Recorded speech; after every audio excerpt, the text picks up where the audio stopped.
ಸ್ನೇಹಿತರೆ, ಶ್ರೀ ಸಾಯಿ ಸಮೃದ್ಧಿ old age home ಸಂಸ್ಥಾಪಕ ಅಧ್ಯಕ್ಷರಾದ ದೀಪಿಕಾ ಸಿಂಗ್ ಮಾತನಾಡುತ್ತಿದ್ದೇನೆ. ನಮ್ಮ ಆಶ್ರಮದಲ್ಲಿ ಸಾವಿರಾರು ನಿರಾಶ್ರಿತರು, ಅಂಗವಿಕಲರು, ನಿರ್ಗತಿಕರು, ಅಸಹಾಯಕರು ಆಶ್ರಮದಲ್ಲಿ ಆಶ್ರಯ ಪಡೆಯುತ್ತಿದ್ದಾರೆ. ಇತ್ತೀಚಿನ ದಿನಗಳಲ್ಲಿ ನಮ್ಮ ಆಶ್ರಮಕ್ಕೆ ಊಟ, ದವಸ ಧಾನ್ಯ, ಮೆಡಿಸನ್, ಕಾಟು, ಬೆಡ್ಡು, ಆ್ಯಂಬುಲೆನ್ಸ್ಗಳ ಕೊರತೆ ಇರುವುದರಿಂದ ನಾನು ತಮ್ಮಲ್ಲಿ ಕೇಳಿಕೊಳ್ಳುವುದೇನೆಂದರೆ, ದಯವಿಟ್ಟು ನಿಮ್ಮ ಕೈಲಾದಷ್ಟು ಆರ್ಥಿಕವಾಗಿ, ಶೈಕ್ಷಣಿಕವಾಗಿ ಶ್ರೀ ಸಾಯಿ ಸಮೃದ್ಧಿ ಓಲ್ಡ್ ಏಜ್ ಹೋಮ್ಗೆ ಸಹಾಯ ಮಾಡಬೇಕೆಂದು ಈ ಮೂಲಕ ಕೇಳಿಕೊಳ್ಳುತ್ತಿದ್ದೇನೆ.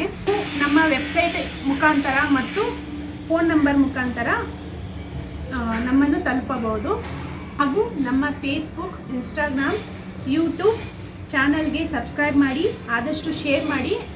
ಅದರ ಮೂಲಕ ನಿಮಗೆ ಅಡ್ರೆಸ್, ಫೋನ್ ನಂಬರ್ ಎಲ್ಲ ಸಿಗುತ್ತೆ. ದಯವಿಟ್ಟು ಆ ಮೂಲಕ ನೀವು ಥ್ಯಾಂಕ್ ಯು.